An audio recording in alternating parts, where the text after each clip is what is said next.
Hi! Welcome to filmy news. ఈరోజు మనం 'కల్కి' మూవీ కథ గురించి మాట్లాడుకుందాం. 'కల్కి' మూవీ మొదలవ్వగానే అశ్వత్థామని చూపిస్తారు.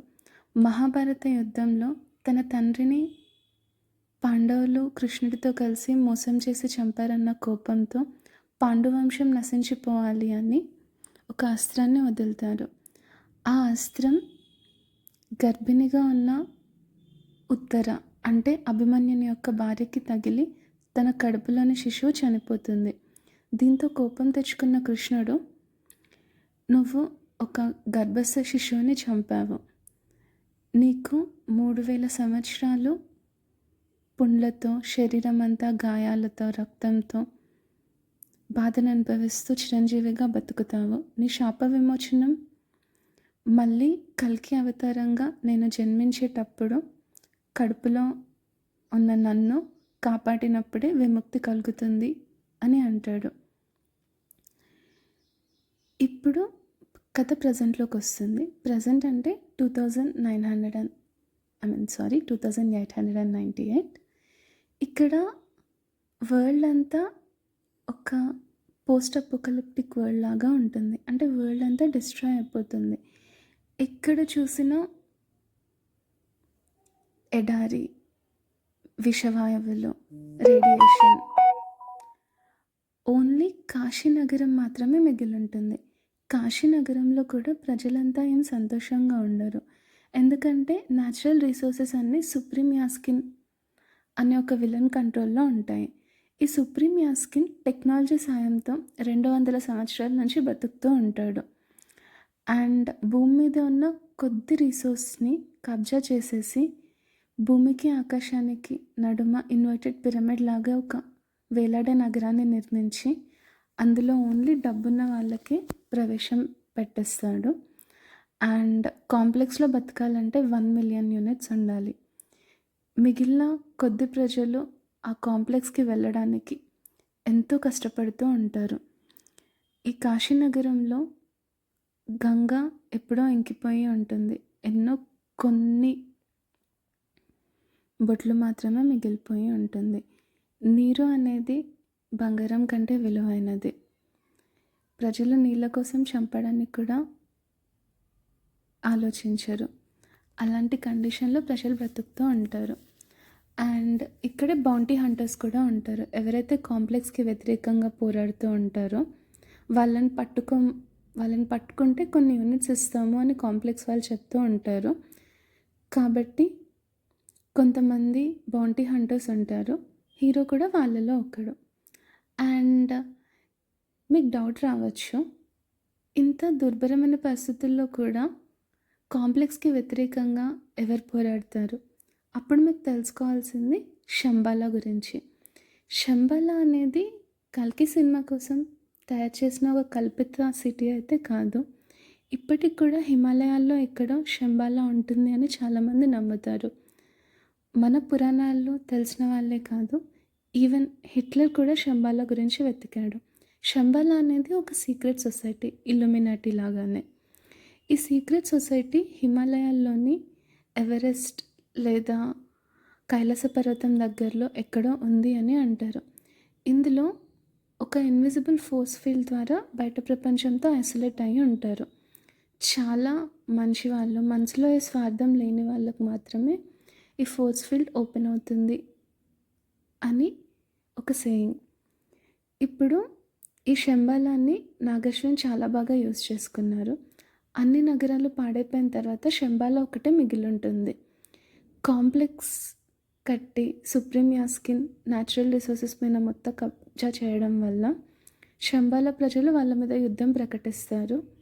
రెబెల్స్ లాగా మొత్తం స్పై చేసుకుంటూ ఎలాగైనా కాంప్లెక్స్ని డిస్ట్రాయ్ చేయాలని ట్రై చేస్తూ ఉంటారు.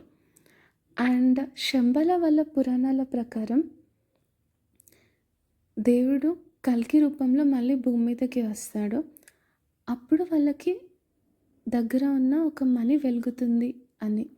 ఈ మణి ఏంటంటే అశ్వత్థామ నుదుటి మీద ఒక మణితో పుడతాడు. శాపగ్రస్తుడైనప్పుడు ఆ మణి కృష్ణుడు తీసుకుంటాడు. అప్పుడే అది శంబాలా వాళ్ళకి దొరుకుతుంది. శంబాలలో చాలామంది కల్కి పుడితే అంతా మారుతుందని, కల్కి పుట్టుక కోసం ఎదురు చూస్తూ ఉంటారు. కానీ మోడర్న్ శంబాల పీపుల్ కొంతమంది అది నమ్మకుండా మనమే యుద్ధం చేద్దామని ముందుకు దిగుతూ ఉంటారు. ఇప్పుడు మనం మన హీరో గురించి తెలుసుకుందాం. కల్కి మూవీలో ప్రభాస్ ఇంట్రడక్షన్ చాలా లేట్గానే అవుతుంది.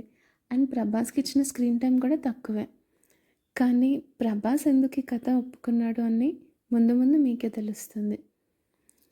మన ప్రభాస్ ఇంట్రడక్షన్ ఎలా వస్తుందంటే, ఒక శంబాల రెబల్ తప్పించుకొని పారిపోతూ ఉంటే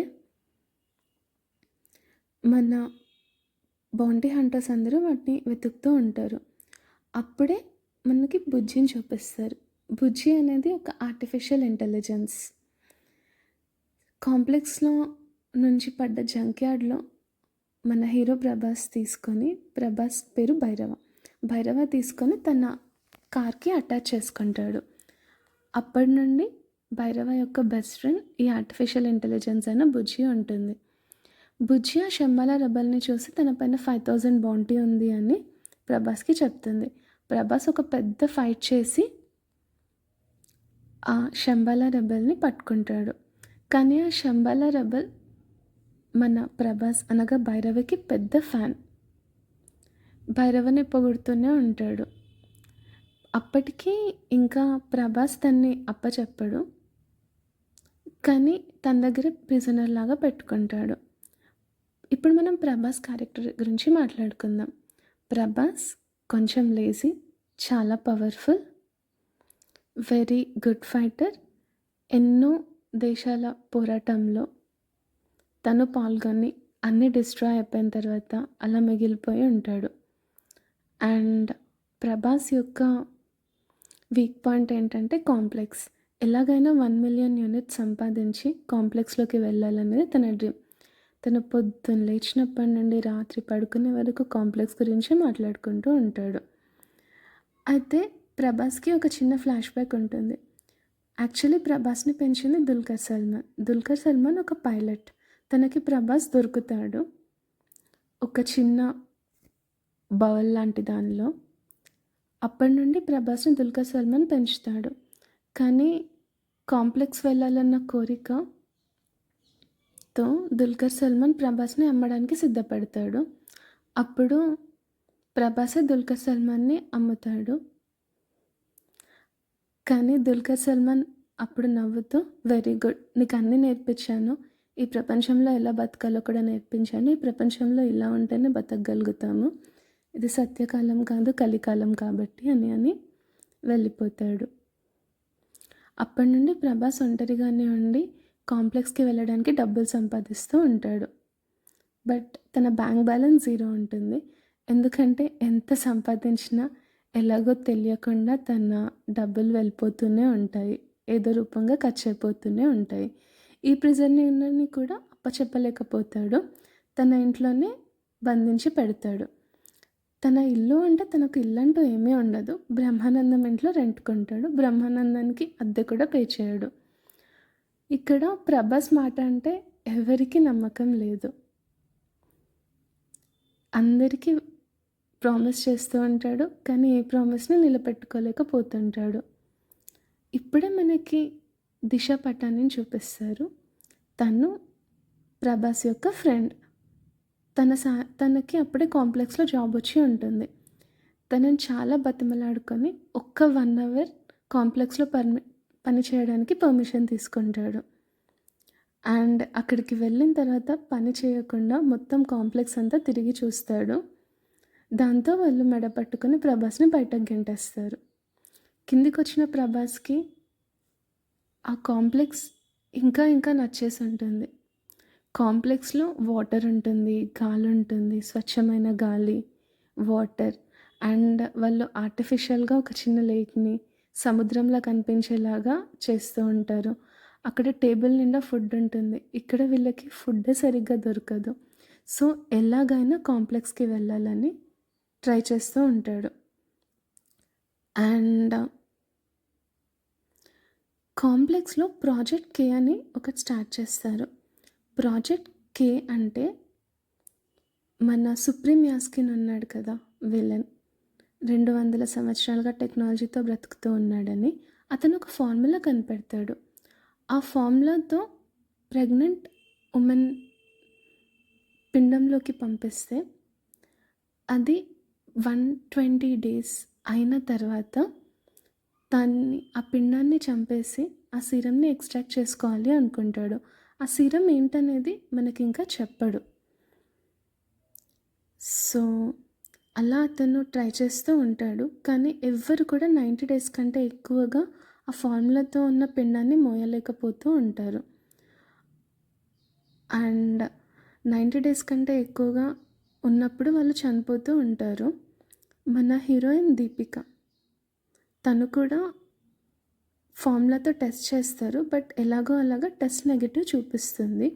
కానీ తను ప్రెగ్నెంట్ అయ్యి అప్పటికి 150 డేస్ అయి ఉంటుంది. బట్ ఎవరికి చెప్పదు. చెప్తే తన బిడ్డను చంపేస్తారన్న భయంతో. ఇక్కడితో ఈ ఫస్ట్ పార్ట్ ఎక్స్ప్లెనేషన్ కంప్లీట్ అయిపోయింది. రిమైనింగ్ చూడాలంటే పార్ట్ 2 కోసం వెయిట్ చేయండి.